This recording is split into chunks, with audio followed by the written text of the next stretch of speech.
Angels and Demons Podcast, the Black Mamba. Welcome, Koree. Yeah, what's up, my boy? Good to see you, my man. Yeah, thank you for having me, see bro. you. Thank you, bro. A little bit about Koree. Served 4 years in the Navy. Yeah, man. I have to say, I support and appreciate everything you did there. I mean, you, that's it. I think we take for granted just how safe we are here and how much work goes into just all of that. Thank you for that. Koree's also professional basketball player for the Navy. And so we're just going to touch on a few things. We're going to start out with just, Koree, what was it like? What brought you to want to be in the Navy? So I have a little background real quick. My mom was in the Army, right? And actually, after high school, I really didn't have that much sense of direction of what I wanted to do, in a sense. And I asked my mom about the military, but I did not ask my dad. He was kind of like, on the fence. I knew he would be on the fence about it, so I didn't. How was he about that? Nah, bro, he did not. He so funny story, bro. He didn't know until a week before I actually joined that I joined. What? I swear, he didn't know. Happy Papa there. Yeah, right. I asked him, and the way I asked, I was like, "Pop, you sent me off the boot camp." And he was like, "What?" And so, but to answer the question, bro, I just wanted to travel. And I wanted to have a sense to see the world. And, I felt like that was a good opportunity for me being so young and actually doing it. But at the same time, I got stationed in my hometown. So, you join the military to get away and they send you back home, which is kind of crazy. But so when you join the Navy, you don't know where you're going to be stationed? Nah. So how it works is you go to boot camp, right? You go to boot camp and I'm just speaking for just naval. I don't know how other branches in the military work, but how it works is they send you to boot camp in Great Lakes, Illinois. You do the whole 2 months, and until about the last 2 weeks, you don't know necessarily where you're going. Wow. And yeah, so 2 weeks before, once boot camp pretty much everything was over with, we done did all the training and all the exercising and all the studying. I get my orders, and you get a dream list of 3 places you get to pick. Where you want to go. Where'd you pick? I picked San Diego. I picked San Diego. I picked San Diego, Spain, and Japan. Man, you're not messing around. Bro, I didn't want to be nowhere. I didn't want to be close, bro. I didn't want to be close. No. I was like, I want to see the world. And then it was like, so what was it like when you saw Mayport? You know what's crazy? I didn't even know what Mayport was. Nah. Bro, I'm not even joking. So I did not. So growing up in Jacksonville, bro, I've never been to Mayport. I'm serious, bro. I've never been there. So they gave me my orders. They said, "Hey, Carr, you're going to Mayport."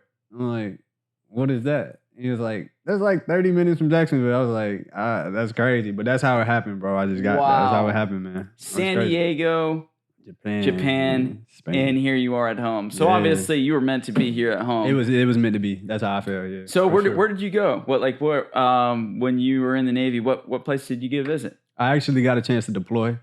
So I got a chance to deploy to my first deployment place was Sasebo, Japan.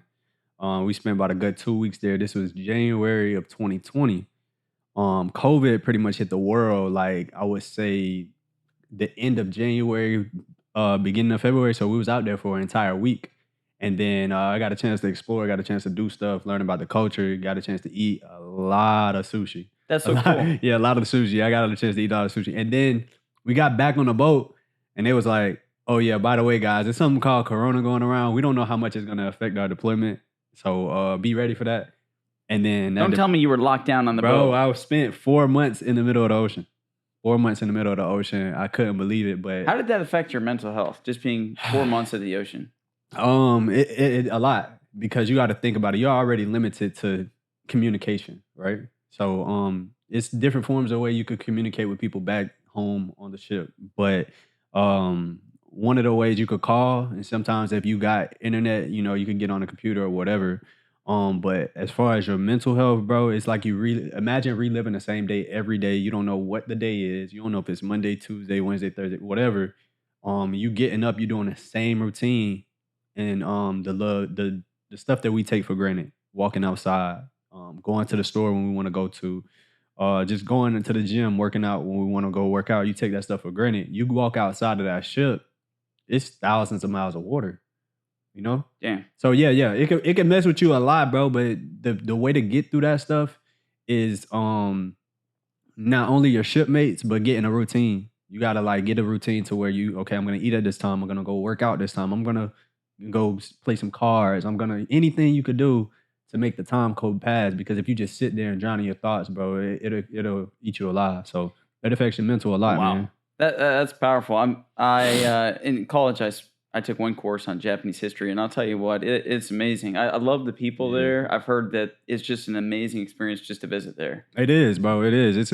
I had so much fun in Japan, bro. Like it was crazy. That's bro. awesome. It was crazy. I was eating a lot though. I was like sushi, you name it, all the things. I was too tapped into all that stuff, but it was a awesome. great experience. It was a beautiful place. Love the people. It was crazy. And your next stop from Japan was Rota, Spain. Rota, Spain. Now tell us where Rota, Spain. Rota, Spain is south, right? Yeah. Okay, so very. Rota, Spain is not that big. It's not like a Barcelona or like a Madrid type of thing, but it's beautiful. It's beautiful. The beaches are beautiful. We went during the summertime, so we got a chance to experience the beach and all that type of stuff. So it was pretty much like it was. So we had how much time in Japan? 4 months? Yeah, we had 4 months in Japan. We only had like 2 in Rota. 2 in Rota. Okay. And then what was your experience in Rota like? It was all right. You know, like it was more so when I went to Rota, things was opening back up. You know what I'm saying? So things were still more so limited, but like we were just getting to that point where we were getting away from wearing masks and stuff like that. But it was fun. It was fun, bro. What an incredible experience to be in the Navy, but at the same time, you're at the worst pandemic ever, COVID. Like, yeah. There's probably some stories just there you could tell about how all of that was. Because just being a civilian on land, you felt like it was different. Yeah, we can all say it was a different experience. Bro, it was completely different because you're not prepared for it. When you're not prepared for a big world pandemic, you're not prepared for that, bro. So it's like basically when we got back on the ship, we didn't have a whole ton of masks and stuff like to pass out to the whole entire ship. So we were walking around the ship with T-shirts over our face to cover our face, so we won't spread it. Because all it takes is one. And then the whole ship is exposed. That's it, because we're in a bubble at that point. You know what I'm saying? That's incredible. So we can't pull in, can't pull out. Like, you know what I'm saying? It just different. It's crazy, bro. You're committed. Yeah, it's committed. You there. You already there, bro. Wow. So you go from Japan over to Roto, and then 2 months in Roto, and then you go to, where's your next spot? So I actually came back. That was my 2 deployments there. That I actually got a chance to do, but I got a chance to when back. You say come back to the States, come back to Mayport. Yeah. I got a chance to come back because when I left on those deployments, the ship that I went to with Japan, they were not my ship. They were out of California. So the USS Russell, shout out to them, man. They showed so much love. They treated me like that's awesome. So I'll always be grateful for that ship. And just for our listeners, just let you know, Mayport Naval Base Station is here in Jacksonville, Florida. That's what Koree's saying. That is came back home. Yeah, you are from Jacksonville, Florida. Born and raised. So the places that you picked, you were meant to stay home. Yeah. That's crazy, bro. That's crazy. That's awesome, man. Yeah. That really is awesome. Sure. Now, so where does basketball fit in here? Like, I see the Navy part, and thank you for your service. I'm telling you. Again, I think that we take, both my grandparents fought in World War II. Yeah. The stories that they told me, all that they went through, absolutely incredible. We take life for granted, our safety for granted. We go about doing everything we want to do, like we're entitled to it. When really, there's so much that we don't know about for our protection. Facts. 100%. So thank you for that and being a part of that. Because that's a whole...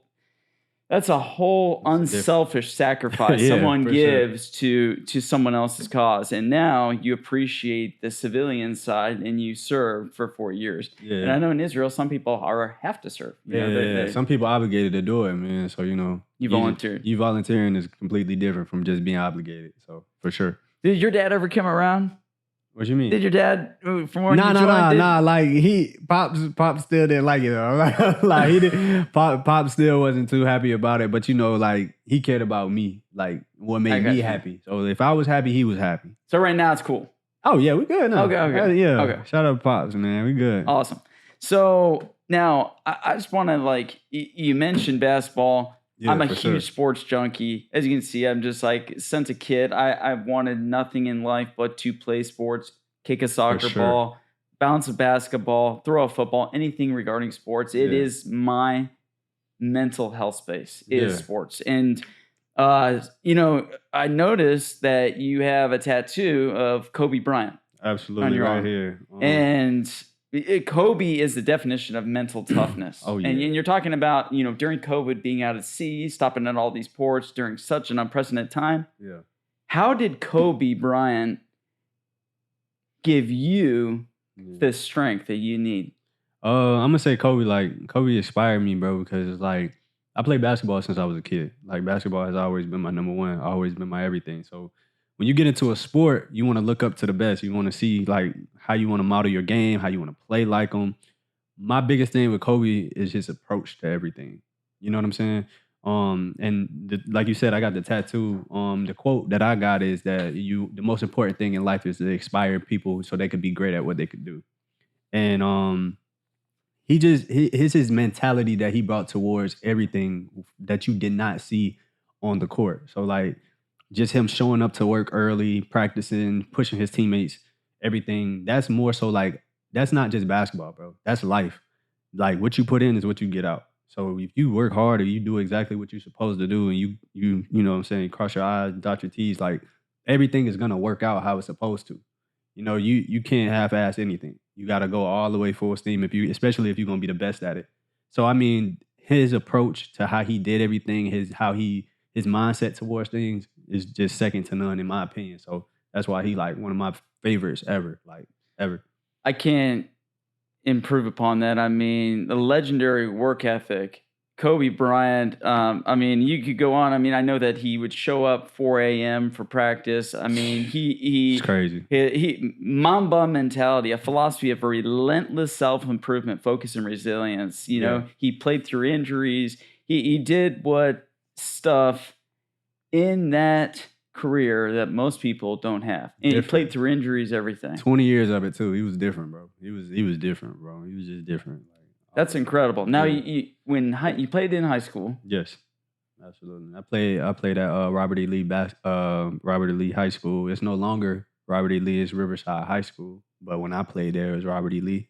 So I got a chance to play there, and we actually won a district championship my senior year. So, wow. Yeah, man. What was that like? Shout out to the Generals, man. But that's very cool. It was amazing. It was amazing because we had a couple of schools. We had some local schools here at the beach, Fletcher in our district and stuff like that too. So before that, the school did not win a district championship within like the last 10 to 12 years before that. So my class was the first one to since that drought to end that drought. So it was pretty cool, man. Got a different experience, got a chance to play in the playoffs. So that's so cool. So you went from playing basketball in high school to you did play basketball for the Navy as well. Yeah, well, I played at the Mayport Naval Base here in Jacksonville. So yeah, I got a chance to run with them guys for a little bit and test our game against other bases too, man. And it was fun. Like it was just so much fun, bro. But that's so cool. You don't realize how tall they is. They tall. They some tall people out there, so it was pretty good, bro. That's pretty cool. Yeah, it was fun. It was fun though. That's awesome. I mean, like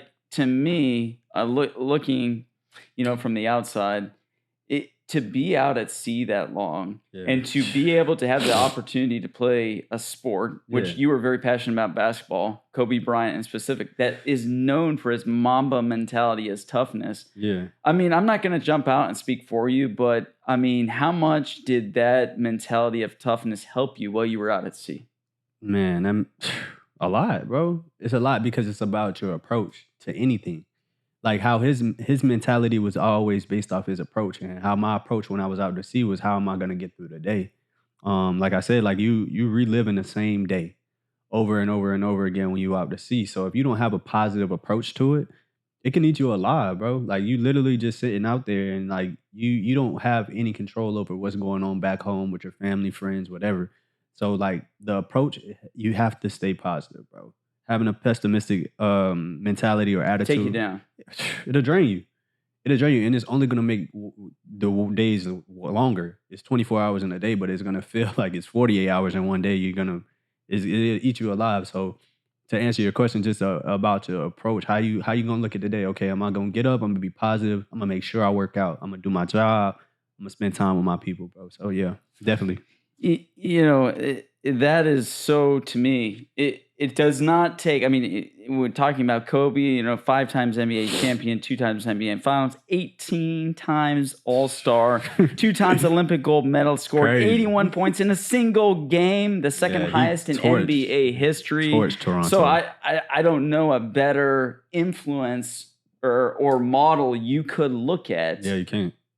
You can't. For having that toughness that you Yeah. need to be out at sea and to be giving. You're not just serving in the Navy, but you are developing a strength that will last with you forever because you're looking up to the right people. And I know Kobe has said through many films that I've seen that he looked up to like Michael Jordan, to all the greats that he wanted to be like because he aspired to be. He said he could jump. He didn't have the highest jump. No. He had big hands, but he couldn't palm a ball. He had speed, but he wasn't the fastest. Yeah, for sure. But he took each one of those things and he turned it around and he made himself, because of his toughness mentally, he made himself one of the greatest athletes of all time. And I think that is the whole point of this podcast is mental health. How do you, throughout your journey in life, maintain quality mental health where you are sound? That's amazing, Koree. I mean, I can see, sports is not given as much credit as it deserves because through that and your boot camp experience, I'm sure that was. Yeah. Do I even want to touch on that? I mean, we can. Oh, okay. Yeah. I mean, how old were you when you were in boot camp? Oh, man. I was like 20, 19, 20. Okay. I'm 26 now. Did anyone yell at you? Did anyone? Yeah. Yeah. So, I mean, you got to think about it. Like, boot camp, the whole purpose of boot camp is to strip you down and take away anything that you had outside of this and turn you into a whole new person. So, it's going to break you down and build you back up. Anything that you take for granted as far as the way you talk, the way you look, anything, they're taking all that away from you. Even the way you write differently. We're all going to be one. So how did that affect you? Like just that process? Was there any resentment towards that? It was a lot, bro. I was the worst in my division. I was the worst. I was literally the worst sailor in my division. The reason why is because I was so stuck up into like, I'm so used to doing things my way. This is how I'm going to do it, and I'm going to be successful. And it kind of was like you almost crazy. had to die to yourself. I had to realize that I'm not going to get through this whole entire process. These are going to be the longest 2 months of my life if I try to do this by myself. You need that team. You need that camaraderie with everybody. So like, boot camp was really hard. Like for me, it was really, really hard. It took me a minute to come around and actually be like, you know what, guys, I got to buy into this system. It's just like playing sports. If everybody plays their role and buy into the system, the team can be successful. Give us a typical day in boot camp. What's that like? Man, a typical day at boot camp. All right, so you waking up 4, 5 in the morning, right? And it's not like an alarm clock. It's not like a stretch. It's like a, hey, get up. Everybody get up. So once they wake you up, some like in other days will be different, but majority of the time you get in front of your bed, everybody standing up, lining up in rows, and we got everybody make their bed. Okay, we go brush our teeth. Now we're gonna exercise. We probably exercise and push-ups, sit-ups. So 5 a.m. squats. in the morning? Yeah, we on the wake up. Yeah.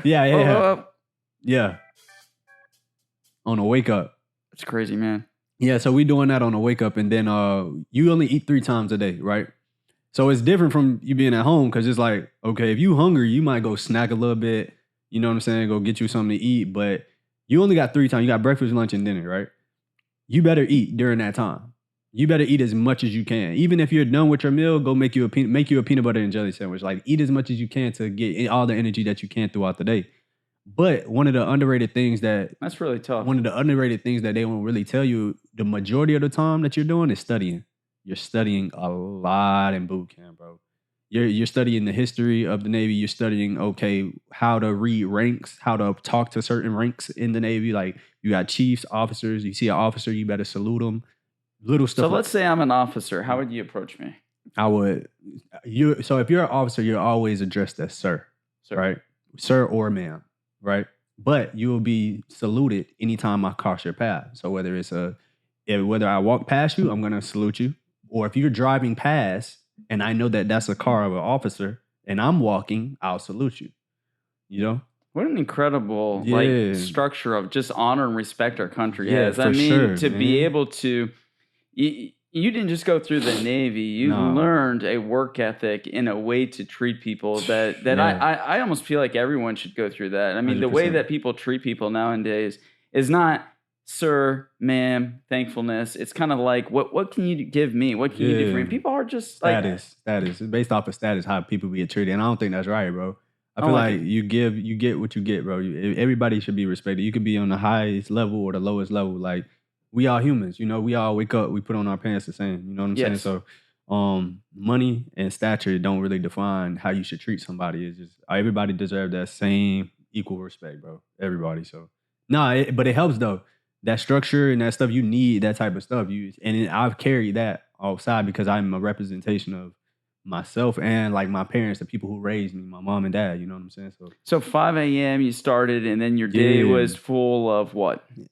Just random activities like Running, exercising, yeah, marching. Yeah, Okay. like all that stuff, bro. But studying. Studying. We're in our book a lot, bro. We used to have to stand in a line before lunch, facing a wall with a book. And it's basically just like we're studying. We ain't talking or nothing. We're studying. What would be an example of something you would study? You would study, like ranks and stuff like that. Like you would understand how the Navy is ranked, how to address so and so. Yeah. So like, okay, your position on the ship, that kind of stuff. Yeah. So on our uniforms, we all got like different like signals, right? On our uniforms, it basically tell you what rank that is. So that's how I would identify who's a chief, who's an officer, who's a petty officer, based off of what your uniform says. So if I see that and I see this in a book, I say, oh, okay, so officers wear this, that, and the third. Then when I see it in person, I know what the proper way to address them as. And your role in the Navy was? I was a quartermaster. So I was my job was navigation. But as far as my rank, I made it to a third-class petty officer before I got out. Wow. Yeah, congratulations. That's a big deal. Yeah. And bro. what did that job look like? It was navigation, bro. So like anytime we had to go out to sea or we were going out to a place, my job was to identify when and what time we were gonna get there. So basically like and how the track looks and if we had to sit around for a few days, how many days it was gonna take, all that. So just navigating. It was pretty cool. I wouldn't, if I can go back and do a different job, I wouldn't. I loved it. That you love that role. Yeah, it was amazing, man. That's incredible. Being in the man. pilot house too, you at the top of the ship. Yeah, I was just You going to all the way ask at the that. top. Yeah. So you could see. You see everything. Yeah. Wow. You see the horizon. You see the ocean. But people misconstrue that when I say that is that I was driving. I wasn't driving, bro. I'm telling the driver where to go at. So like, what? Yeah, but I actually did get a qualification to become master helmsman. So I did learn how to eventually drive it myself. The ship.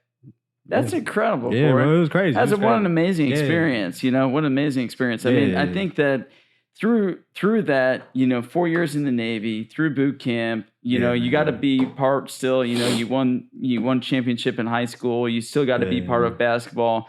But what you learned in basketball and in sports really gave you a mental toughness, not just to be in part of the Navy and all that goes into that most civilians don't understand or appreciate. But it also was during COVID, which was a whole different element to it. Whole different ballgame there. Yeah, so, bro. I mean, I thank you so much for your service and giving of yourself. Because, I mean, that is a sacrifice. It is, bro. It's a big sacrifice because one thing about it is when we wake up in the morning, bro, we're presented with options, right? Like, yes, you have a job, but some people could call out. Some people be like, man, I'm not feeling this today. If you have a mindset to where I'm not obligated to do it, but I'm allowed to do it, you'll be so much better. You'd be so much appreciative because like you thinking about that job that you don't feel like going to. Some people don't got that opportunity to go to a job. You don't have that luxury. You don't have that luxury. You don't have that, bro. So like you gotta be like, man, I'm just grateful for the opportunity to even being able to go make a living for myself. You know what I'm saying? So that's the difference, bro. Yeah, that's very powerful. It's a difference, bro. But all that came from just being mentally tough around it. Like I can tell like your work ethic is something I've never seen, or not never seen, but it's just a totally different responsiveness and view of how life is going. You look at it as though you're driven, you're focused, you don't take life for granted. Like No, going not to at all, bro. McDonald's or wherever you want to go, or going to any Appreciate that, restaurant. bro. You gotta appreciate you that. see that the appreciation because you didn't have something that maybe you could have. Yeah. So you for sure. sacrifice. You sacrifice Yeah. for the country to be safe. And so, I mean, again, I will say thank you so much for that because all my grandparents served in the war. Yeah. World War II. One was a fighter Yeah. pilot, and then P-17 bomber, and one was infantry. And we saw him in Naples, Italy. He's in a museum. He was an infantry soldier, fought through cold. the Battle of Naples. And so the stories and everything that they told was just incredible. Yeah. And what's amazing about it is you realize that our country is so committed to making sure that everyone has safety. Mhm. And there's a lot that goes behind that. Yeah, it is, bro. So we're going to break away a little bit from just, we thank you so much for your Navy, but we're going to get into the Jags. Okay, we got to Let's talk about it. Let's talk about it, So man. we got a season coming up. Yeah. And I'm going to tell you what, I'm so excited. I am like I cannot wait. The preseason's been a little bit here, a little bit there, but we are entering into a new season. We got Travis Hunter, Got Travis. Big Number 12, 12. man. Shout out to 12, man. Big 12. Yeah. And Trevor has some really good weapons this season. You follow Yeah. sports like nobody ever know. Yeah. Give us a lowdown. What's going to happen to the Jags and what are they going to do? I think the Jags, I think at the beginning, it's going to be like a little adjustment process, right? I feel like everybody's going to feel it out and just get comfortable with each other. But if Travis Hunter is used the right way, we see what he can do. We see the stuff that he can bring to a team. Cornerback or as a receiver? You mean a little My bit? opinion? You want me? Yeah. Hey man, I say I put him as a wide receiver. I put him as a wide receiver because he's 6 foot. He's 6 foot. He's about $190. He's not playing against college kids no more. But he does have the skills and the mindset and the ball hawkness of a pure cornerback too. But I think having Brian Thomas Jr. on one side and having him on the other side just give Trevor Lawrence more weapons to, use. And ETN, you got ETN. Yeah, man. That can go in and then he can receive too. He's kind of a receiver and a running back. But like you said, you can literally now, say for instance, they want to use Travis as more so of a full-time cornerback. They can use him as a decoy on offense. Like, even when he's brought into the game, even if he necessarily doesn't get the ball, everybody's eyes is on him. So they're like, that's a good point. You know That's what a I'm really saying? good point. So like I just think the coach got to be very strategic on how he's used. Now him playing every snap, nah. We can't have mix it up a little bit. We got to mix it up a little bit. We got to. So it's not so predictable because obviously he is going to be double. You know that he's going to have double coverage. Yeah, I mean, and he's human too, bro. We don't want him to get hurt, man. We need him this year. So, yes, yeah, absolutely. Yeah. What a season for the Jags. I mean, to get Travis, to have Thomas, to have ETN, Trevor, I think that this is going to be one of the best seasons we've ever had. Yeah. I know everyone keeps saying that. No. This playoff season for sure. I mean, last game they tied. We're going into an exciting chapter, and what's cool about it is the Jacksonville Jaguars are here in Jacksonville. You were stationed here in Mayport in Jacksonville. It's meant to be. Your family is here in Jacksonville. You went to high school here in Jacksonville. Yeah. So I really hope that the Jaguars can, it's for the community. Got to get over that hump, man. Yeah, I mean, it's for the community. It's like it brings everyone together, doesn't it? Yeah, it's about that time. We got to have one of those seasons when we had like Fred Taylor and all of them back in the early 2000s. We got to turn the city back up, man. Like, or when Paul Pelosny, you know what I'm saying? We got to turn the city back up with that David Garrard, Fred Taylor team. So stuff like that. So Jacksonville's recognized for the incredible city that it really is. I mean, there's no 100%. Place like it. I mean, to have the opportunity to have a Navy base here, to have the Jaguars professional football team here, and to have so much, like you said, just the opportunity to be grateful. Yeah. And, I want to leave for our listeners one thing. I mean, Koree has, sacrificed, his time and everything for the U.S., for America. Yeah. And, just for those that are struggling with mental health or waking up each day or going through a tough time, what is something through your experience, being out at sea, playing basketball, being physical, being tough, Jacksonville Jaguars being beaten down, not having the opportunities that other teams have had, what is something you can give them that would just give them hope in a time that maybe they feel like they don't have it? Something is just continue to push, continue to be grateful, man. I think being grateful is a big thing with mental health, especially because when you going through those mental battles, you feel like life is just draining you. You feel like everything is going downwards, but it's always somebody who is willing to trade with you their place. Is there any personal mental battle you can share? Personal mental battle is, I mean, my biggest, when I took mental health like completely serious, bro, honestly, I was on a ship. And during that time of COVID was a big part of my mental battle because I was so worried. I was worried about a lot of stuff, what's going on back home, and I can't get to my family. And I'm just like, it's just a whole bunch of, I can't move. You just feel like a caged bird, you know? So that tore me apart. That tore me apart. But I had the most amazing shipmates, man. Amazing. So your camaraderie. Man, they got me through it, bro. They got me through it. Hey, Carr, come, let's go do this. Let's go do this. Let's keep ourselves occupied. Let's stay positive, being the most optimistic person we can during this time, because all we got is each other. So your shipmates created camaraderie, which created a mental health for you during a very difficult time. You was able to lean on somebody. If you don't have nobody out there, man, lean on somebody. Like, always confide. Don't just try to fight those battles by yourself. Like, and don't push someone away that's trying to help you. I think that's the biggest thing. If someone's trying to help you in any way, don't push them away or stiff arm them. You know, football, they call it stiff arm. You push someone away, like, accept it and embrace it, because those people obviously made a difference in your life. Facts. And there was obviously difficult moments. You're out at sea for a long time, and most people probably don't ever look at that or don't ever want to expose it, but it probably is very mentally challenging. 100%. 100%. It's challenging, bro. But like you said, you got those people that you could just lean on, man. And you can count on somebody. You know what I'm saying? You're not alone. Like, I think a lot of people be thinking that they're in it alone and it's just by themselves, because what you're feeling, somebody else has already felt that before, you know? So if you could get that outlook and you can get that perspective from somebody else, man, it could help you and take you a long way. And it's not like a overnight thing. It takes a time, but the grass gonna be greener for sure. Like, so. Thank you for that. I really appreciate that. Always, bro. I really appreciate that. And especially for our listeners, again, thank you for watching Angels and Demons podcast. This is Koree Carr. I mean, what he just said about, there is always hope. There is always someone there that can help you. Don't push them away if they are trying to make a difference in your life.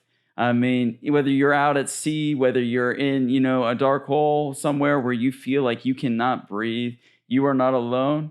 This podcast is for other people. It's to make sure that you know that life is hard and everyone has a story. Everyone has a difficulty, but we're all in it together. And at the end, we're going to win. Again, thank you, Koree. Thank you, my boy. I appreciate your time. Yeah, bro. This has been awesome. Always, thank you bro. so This much. is gay, bro.